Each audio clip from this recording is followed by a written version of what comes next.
It works every time. All right, thank you everybody for coming out for the official release of the County Executive's recommended fiscal year 2025 operating budget.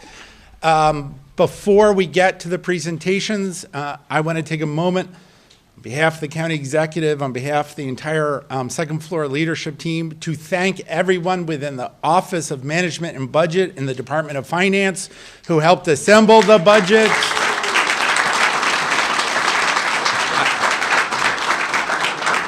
I also want to thank the team in the Office of Public Information for all of your work to put this all together and get all the information out. We greatly appreciate it. And of course, a thank you to all of the county staff who participated in assembling the budget. This is a very long process. In fact, I think Crystal will be sending an email out about fiscal year 26 on Monday. So anyway, this is an ongoing, hefty project.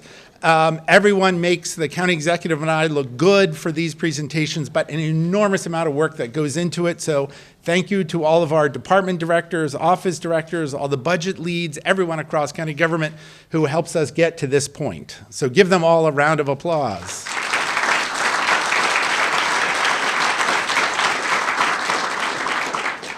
So I'm going to bring up now the Director of the Office of Management and Budget, Jenny Bryant.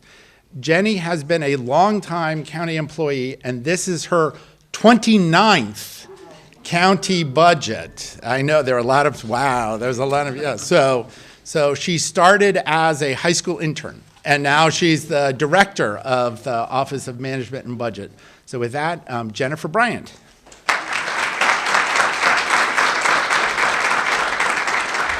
Thank you, Rich. And yes, I started when I was a teenager. Good morning, everyone. Thank you for joining us here today for release of the County Executive's FY25 recommended operating budget. There's a lot of good things in this budget.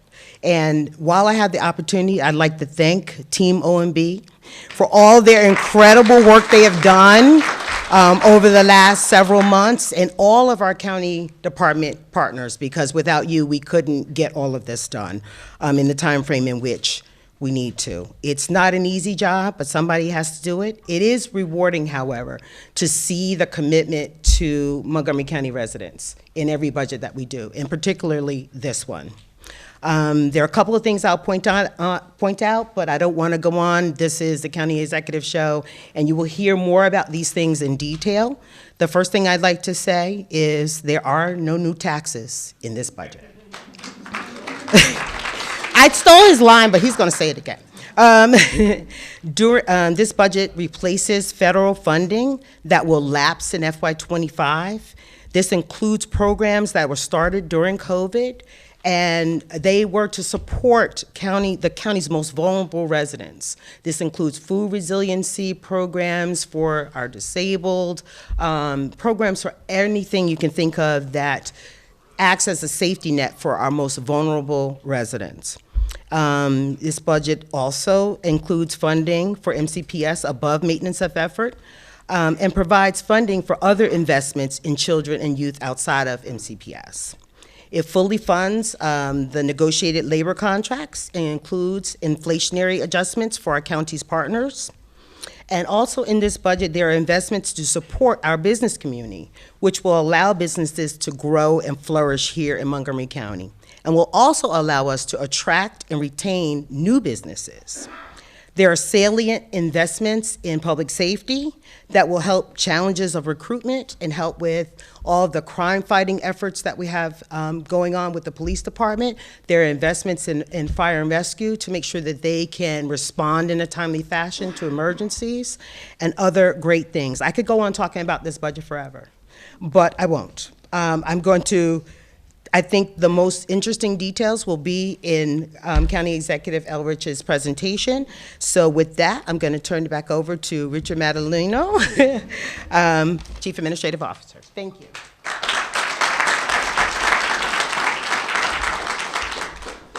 Thank you, Jenny, very much. I also want to take a moment to recognize The president of the Montgomery County Board of Education is here, Carla Silvestri. And the interim superintendent of the Montgomery County Public Schools, Dr. Felder. So in addition to this being Jenny's nearly 30th budget, we have two longtime department heads who will be departing, who have been here for more than 30 budget cycles. Anita Fasalo with the Department of Libraries. So I don't know why you're looking at me surprisingly. I thought you're done. She is retiring. That wasn't. I didn't break any news that she's. And then Chief Marcus Jones, who is on his way here. So as Director Bryant said in her remarks, this is quite an effort to pull together the budget. We started with public forums in the fall. We had a record number of public forums, 10 of them around the county, each in the 5 regional services center, one in Chinese, one in Spanish, one in Amharic for the first time. We had one aimed at the public school community, one aimed at our seniors. So an enormous amount of input, 3,000 people from around the county attended those forums, either online or in person, to give us feedback on the budget. So again, a very large task that goes to into the decision making for the county executive. And when he came into office, he said he wanted citizen engagement and wanted it at a time that we could actually make changes to the budget. So we moved everything forward, and we'll be starting those forums again to deal with capital issues before you know it. So because someone who loves talking about numbers and loves talking about the great things that the county government can do is our county executive, Mark Elrich.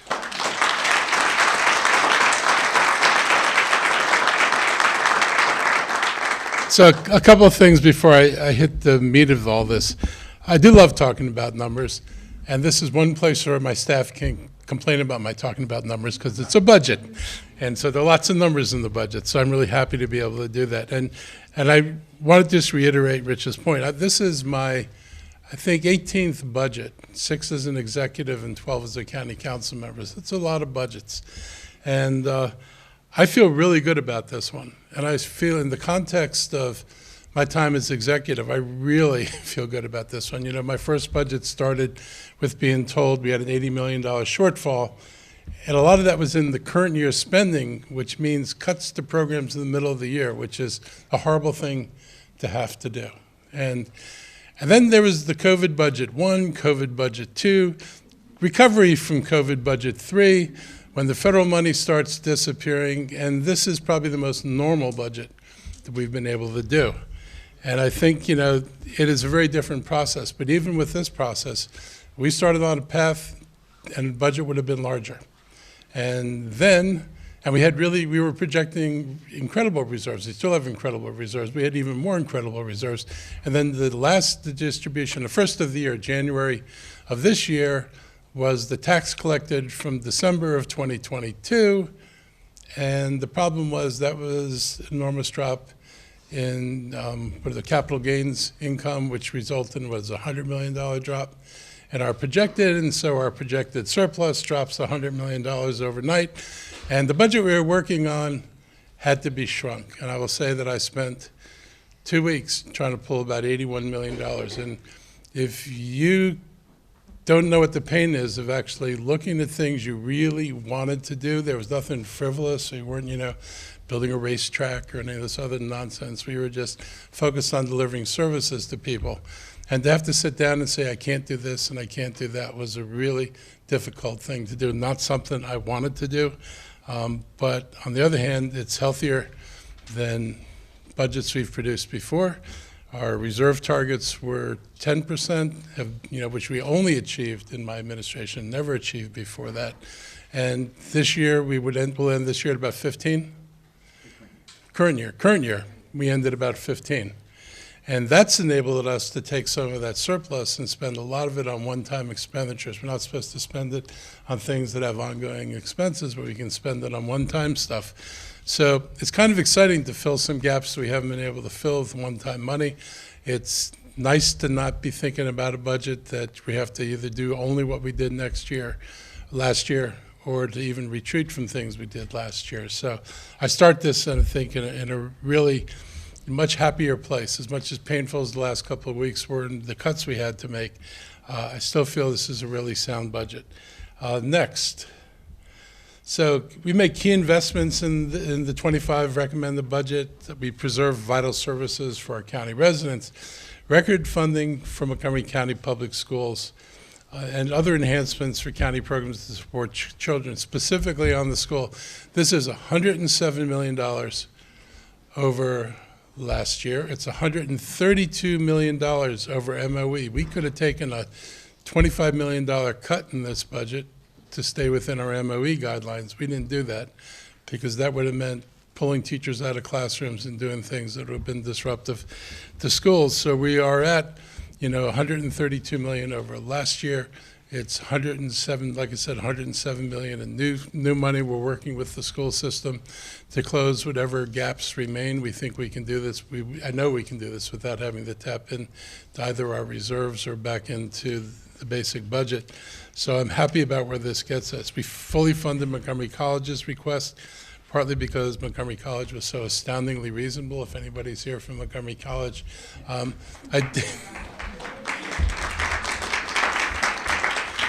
you get points for reality-based budgeting. It's really serious. When you understand what your resources are and build a budget understanding the resources, not everybody does that. Hopefully everybody will learn to do that. It's record funding for climate change and environmental initiatives in this budget. We provide key investments to public safety departments to enhance crime prevention, fire, corrections, and rehabilitation services. We've continued to invest in public safety. I don't know where people get the idea we're defunding public safety. We've pretty much done anything but defund it. And we've done a lot of new programs, and I will say that, in response to the rising crime in the county, we've been elevating our response. We've had a rising response to the rising crime, and people are working really hard, and we've got plans going forward that we think will build an even stronger budget for the police. And you may see some of that to come. We've increased support for affordable housing and housing-related services, and this is a good example of the next one is significant investments in economic development and workforce training. In January, I was looking at increasing affordable housing by $100 million in this budget. We're only increasing it by $65 million. It's an unprecedented $65 million increase in affordable housing.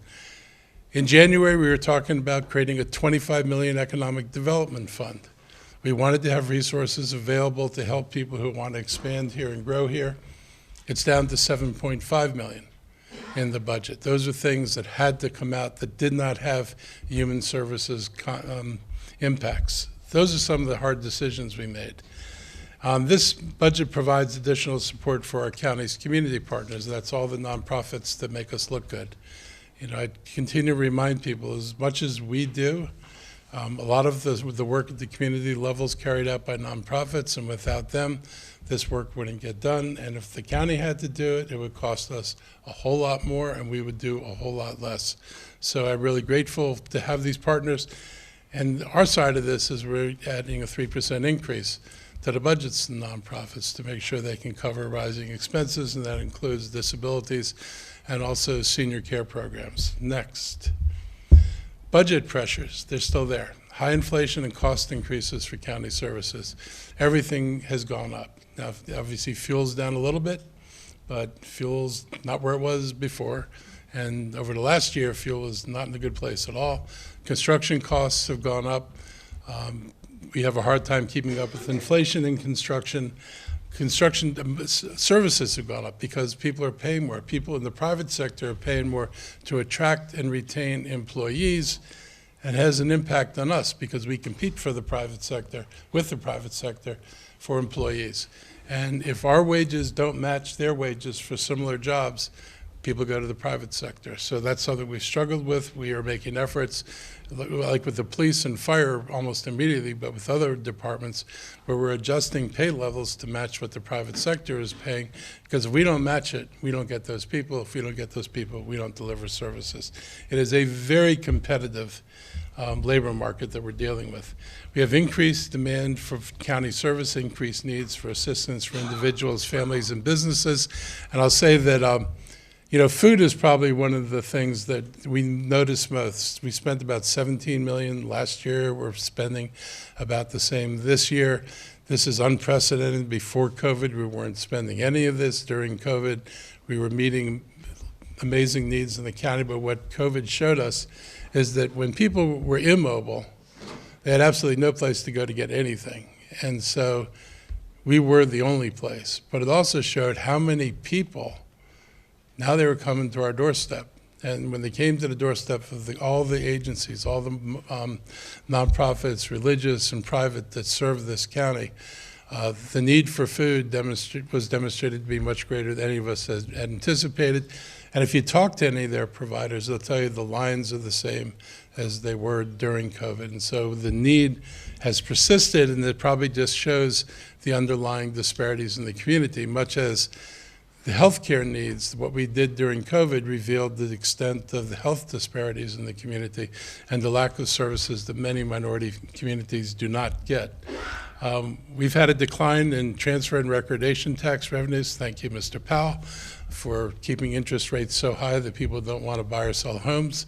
It has really stomped on our revenues this year. This budget, or our surplus, about $24 million is going to cover a hole in this year's budget that was caused by a decline in recordation and transfer taxes, and another 26 or whatever it is going to plug into the coming year's budget in anticipation that the economy is not going to recover fast enough for us to get what would have been a normal set of revenues. So just picture this budget and imagine we would have had $50 million more in reserves and $50 million more in taxes if the economy was behaving as normal, particularly in the housing sector.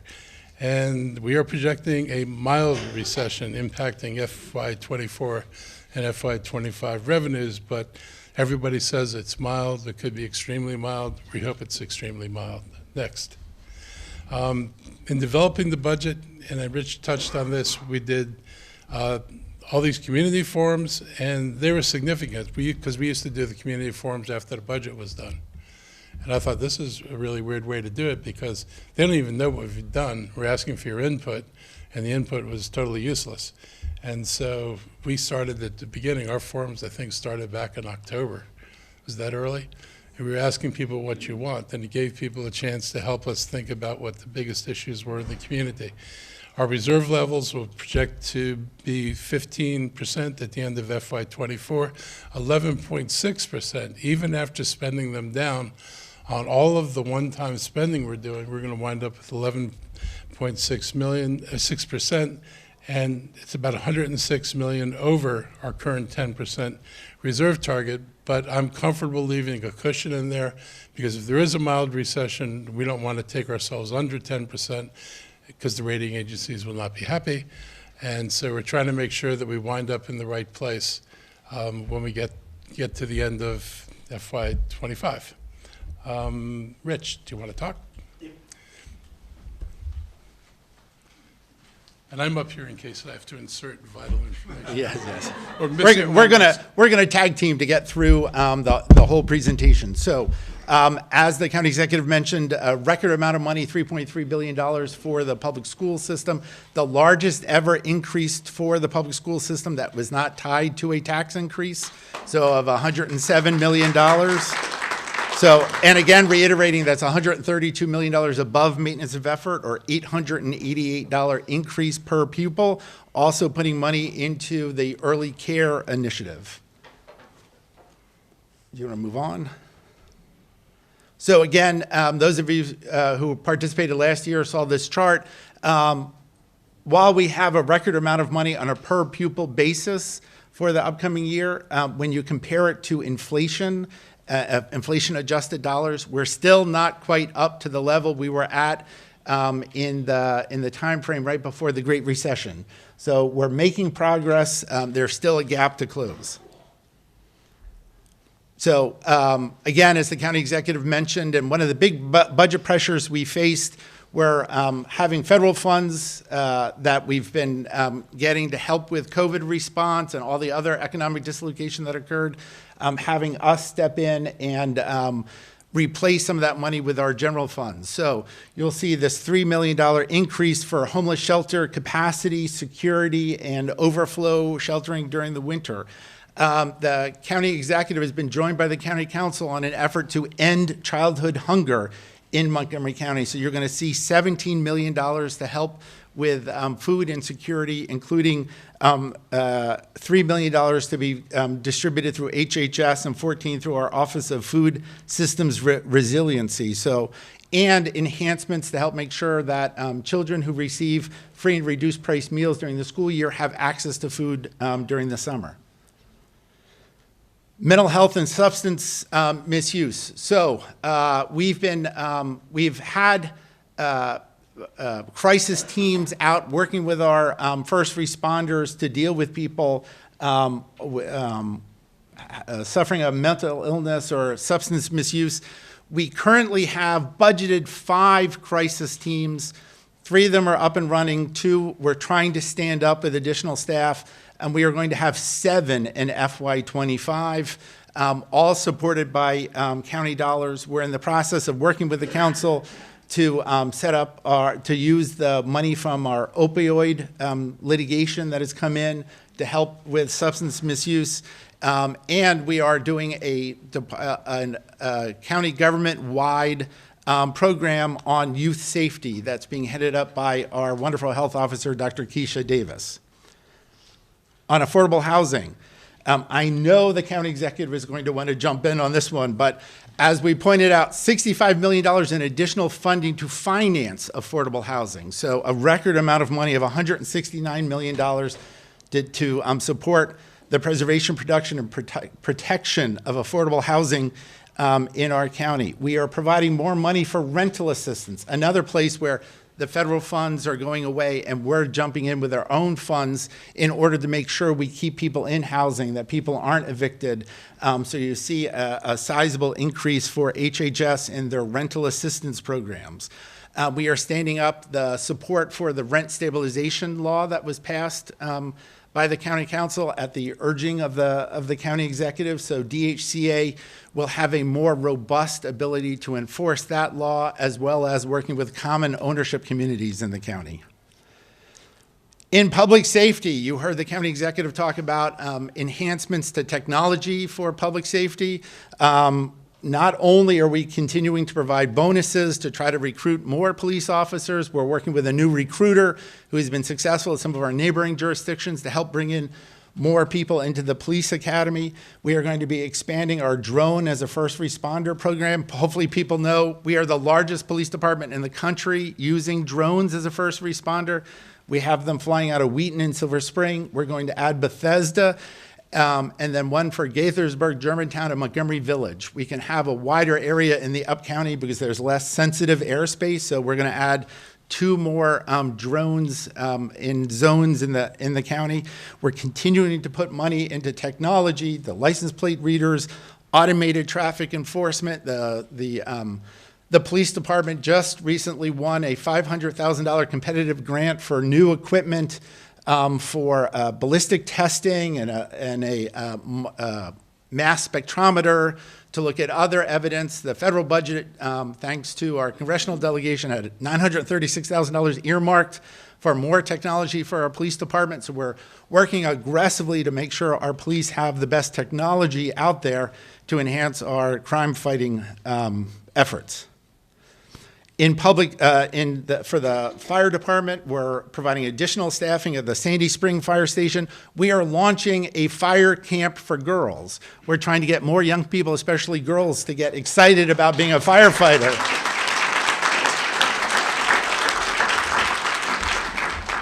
So hopefully this will get more young women involved and engaged and excited about becoming firefighters. And we're also expanding our ability to do cancer screening for our firefighters. Obviously, firefighters get exposed to a lot of materials that can be carcinogenic, and so we want to make sure they all have that early detection for cancer. For corrections, we have fully funded the pre-release center that's up and running, which is an award-winning program for the county. And we're continuing the county executive's initiative to have the bakery program, giving people who are coming out of a corrections facility training to get a job. We reopened the bakery. We had baked goods this morning. Unfortunately, they're all gone. But if anyone wants to use it across county government, make sure you talk to Ben Stevenson about the Sweet Release Program, which is the name of the bakery. And Ben will tell you, when you're eating for justice, there are no calories. So, next slide. Environmental sustainability. We have $365 million in the budget to combat climate change across all agencies. We've got an increase to the Green Bank program to help finance the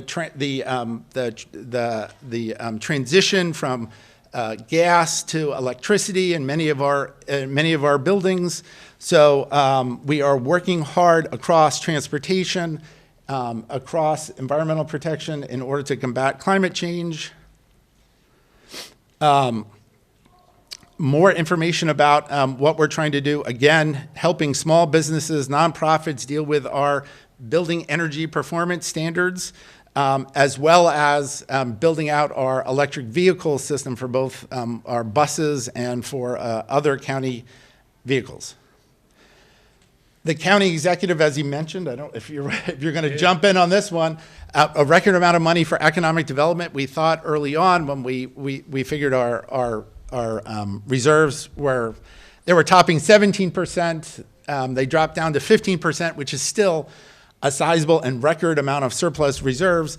$27.3 million will be directed to economic development activities, funding for the BioHub in Montgomery County. One of the things we hear from so many businesses is this is a great place to be. If you're in life sciences, we are a global center of excellence in life sciences, the third highest concentration of businesses and people.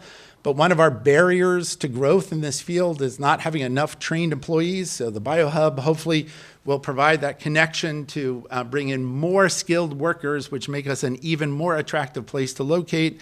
And the county is looking at building out our own Montgomery County Tech Council. Long ago, the Tech Council of Maryland started in Montgomery County, was just focused on Montgomery County. They've gone statewide. And as the county executive said, we shouldn't just be one blip on a large brochure. We are the centerpiece of technology and life sciences for the region, for the state. We should be marketing ourselves, pushing ourselves, bringing those businesses together. So that's why we're going to have our own Montgomery County Tech Council. Yeah.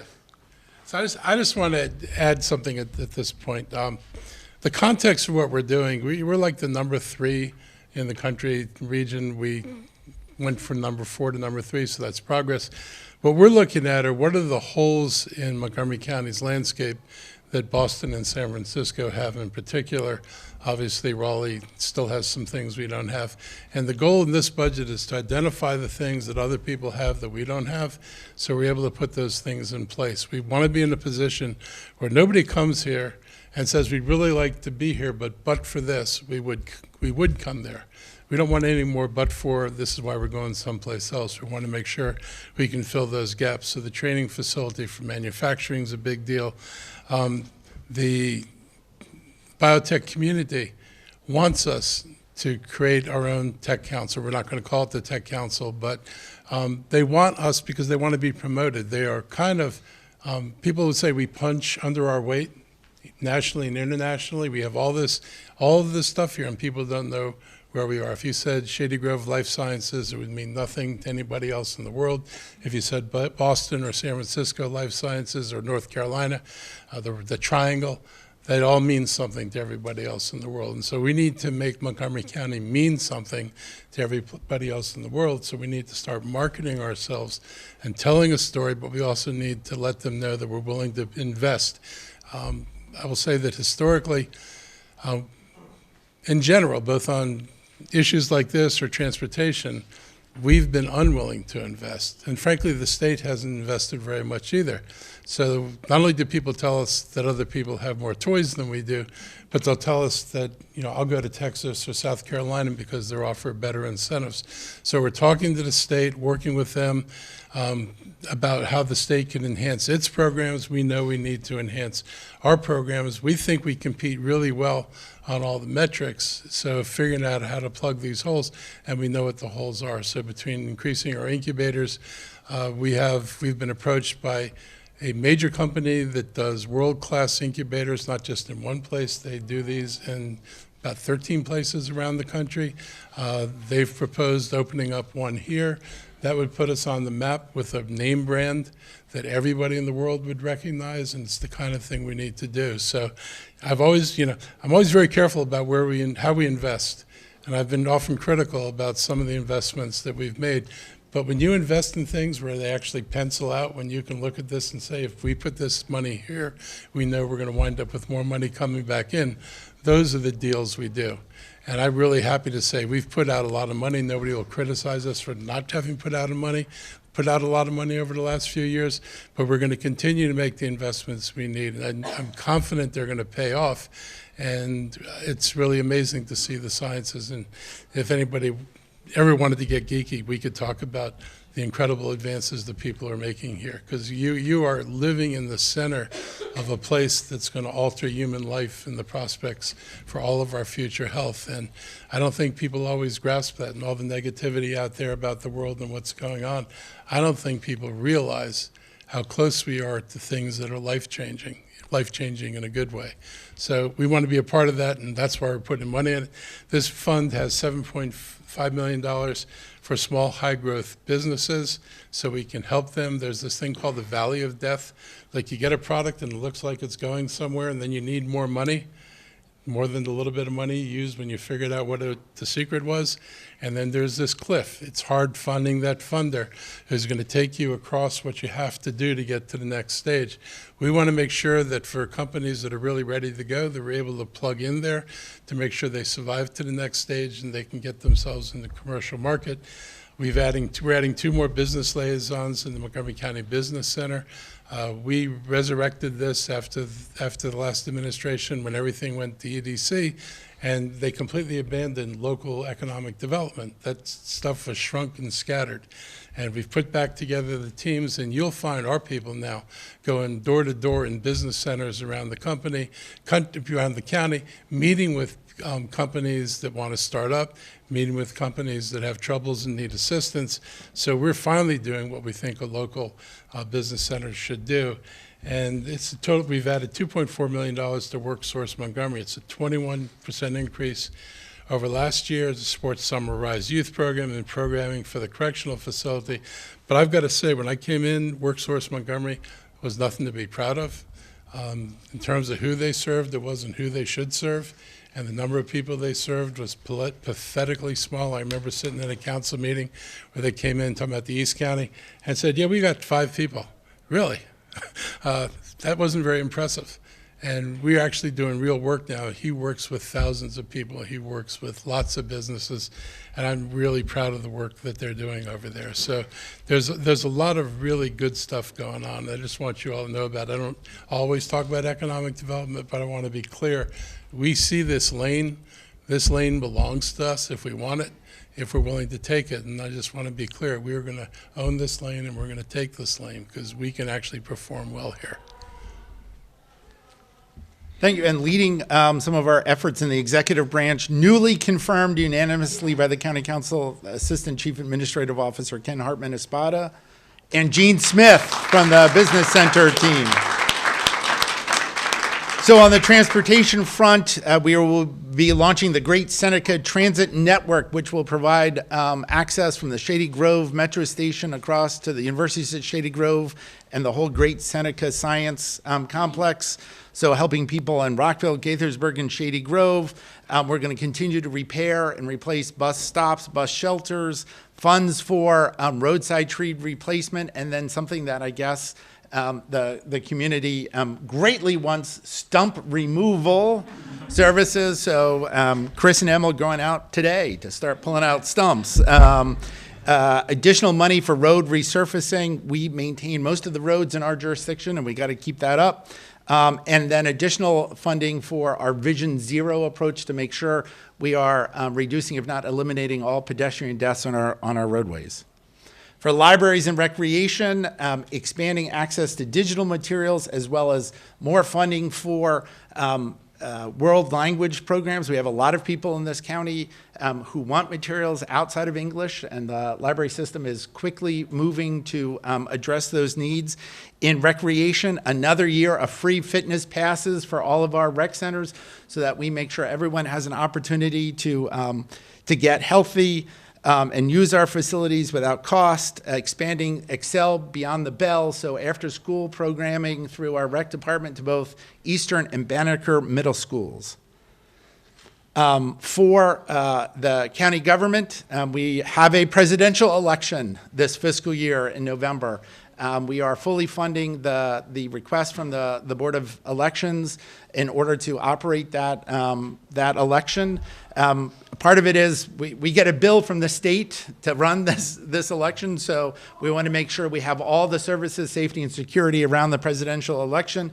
First money for the public election fund for the next county election in 26. More money to enhance our county's IT system and cybersecurity.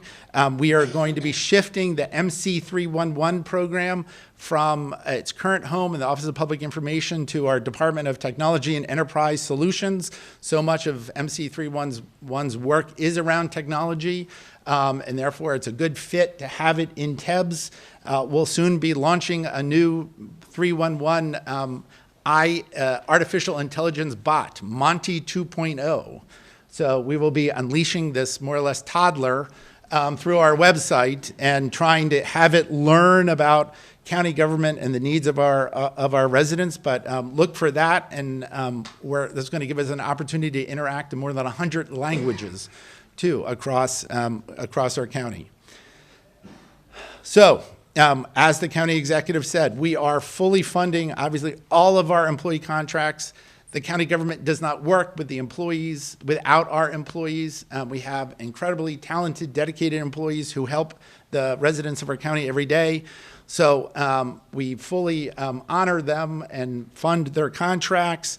We are improving the Office of Human Resources with more people to recruit, and we're going to be launching a whole new online application system in a matter of months, which will make it far easier for people to apply for jobs.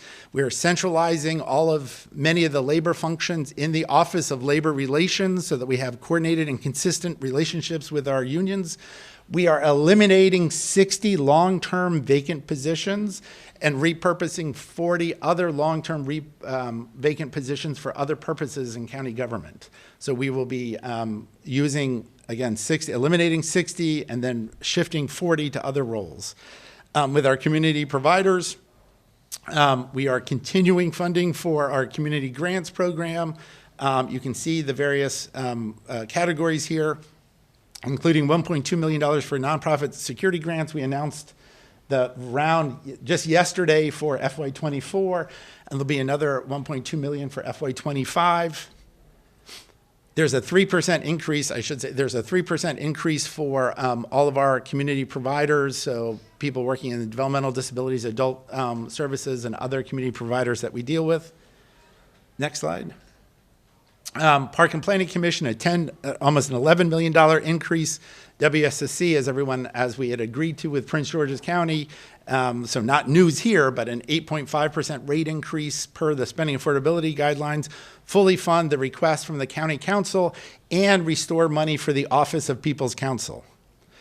One of the things that this county government has been incredibly diligent on, and it's a great story to tell, is our effort to make sure we maximize our reimbursement from the federal government for all the COVID funding all the COVID spending we did during the pandemic.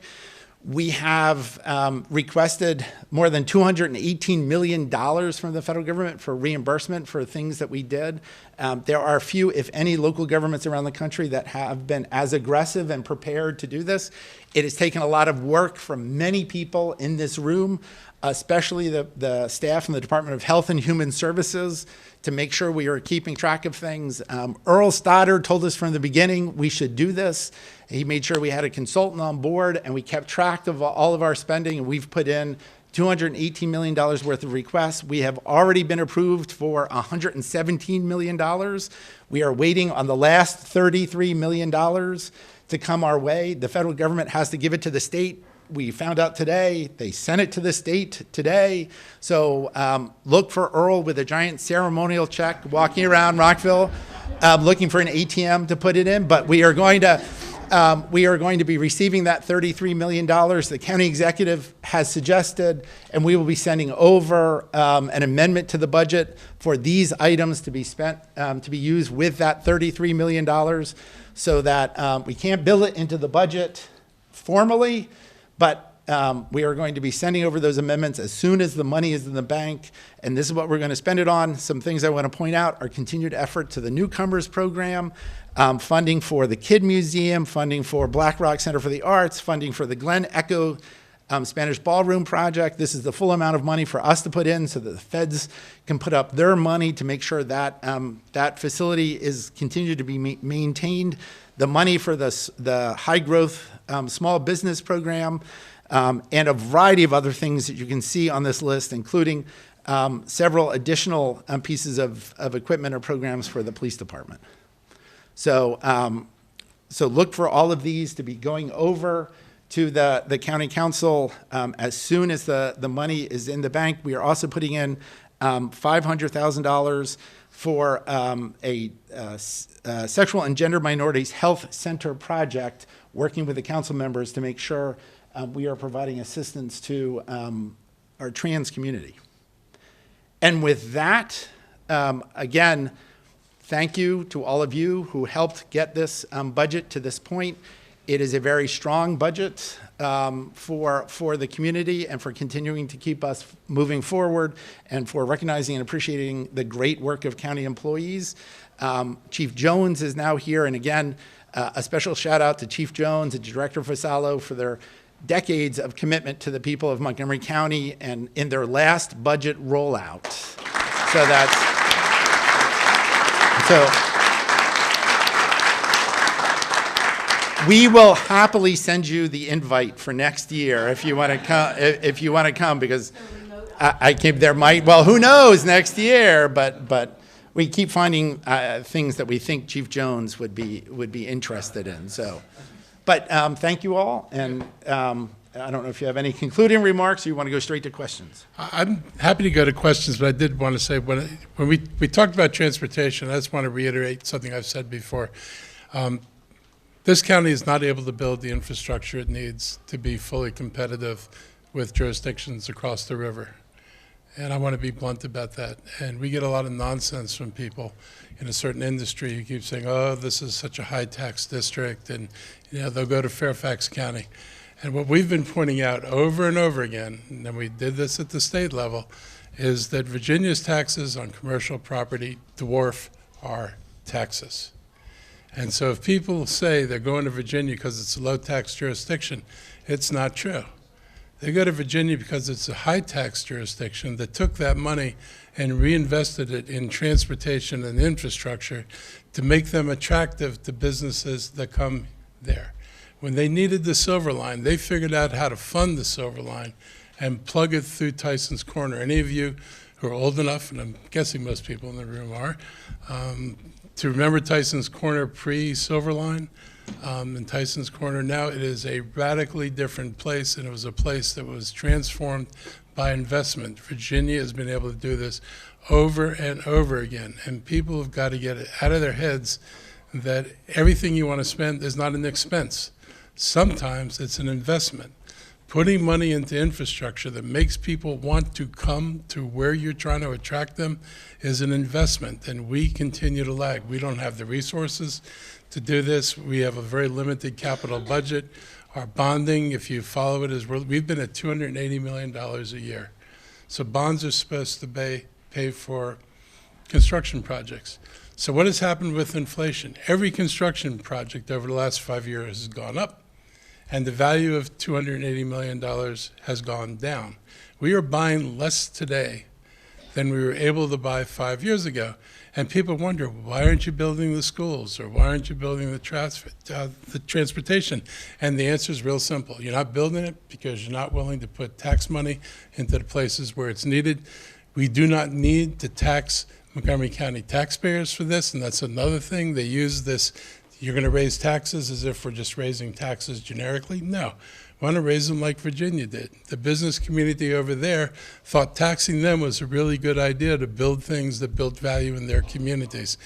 We wish our business community over here, who are actually the same people who build over there, would say it would be good for Montgomery County to tax us so you could invest that money into our communities to make us more attractive to outside investment. So that's what we're going to continue to push on. It is probably the most important undone thing at this moment, because the moment we could create special taxing districts, we can go to the federal government for bonds. We could accelerate the build out of our infrastructure instead of looking at 10-year timelines and figuring out how to make the infrastructure as less costly as possible with sacrifices and efficiency. We could build what we need, we could build in the timeline that would impress other people, and when someone goes to JLL, which is one of the people who consults with government and businesses, and asks JLL, could Montgomery County deliver a project in the time next 2 years, instead of saying, we have no idea, they could answer the way they do in Virginia, which is, if it's in their plans, they can build it, and they've got the funds to do it, and they're ready to go. We need to go that way. And there's, Virginia, I always used to think of as the Wild West. They have learned from the kind of anarchic approach to development. They're doing a much better job. We need to grow up, and if there's somebody doing it better than us, we need to learn from them. We do not have to be obsessed with the Montgomery County way. Sometimes that way gets us lost. We've got to focus the right way, whether it's the Montgomery County way or not. There's a right way out there, and we ought to be following it. So that's what I'm going to try to push as we go through the rest of this year and into next year until we get this right. But I'll take questions now. Rich and I will see what we can do with them. And then, of course, the county executive will be available for individual questions at the end.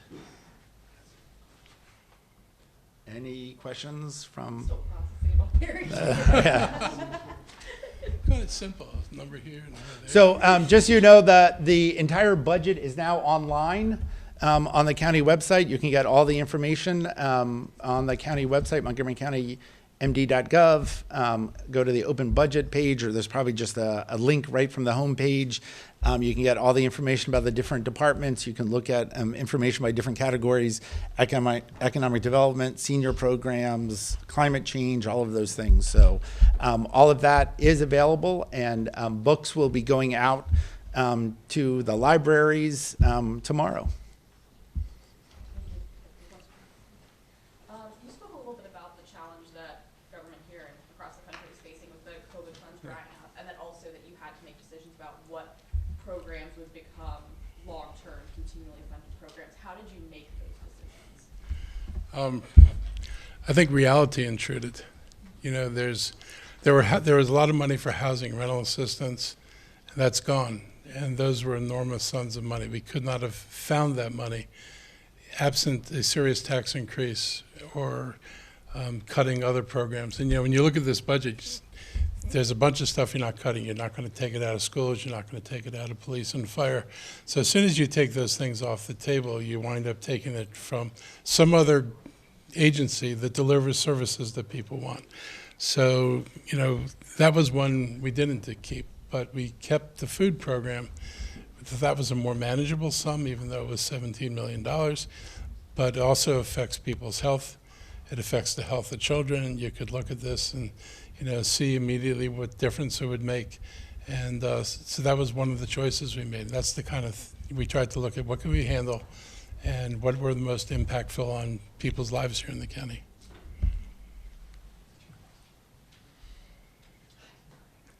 You got a question?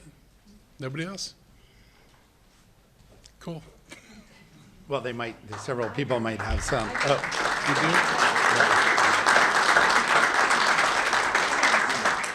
You do? I'll ask. Everybody might want to hear your question. okay. My readers are going to ask, you have increases in, you fully funded schools, you fully funded Montgomery College, you have increases in road improvements, public safety, et cetera, et cetera. You mentioned money in grants, but where's this money coming from? I mean, We do we have that didn't- many- Do we we- have that many new residents that we're getting that much more taxes?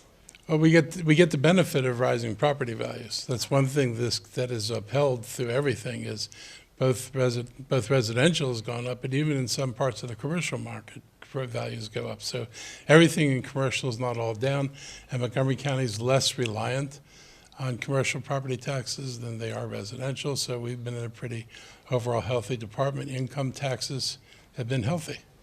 So we've been able to manage this without increasing the rates to get this extra money. All right, again, thank you, everybody, and thank you again to the team of the Office of Management and Budget, the Department of Finance, and everyone who played a role in assembling the budget.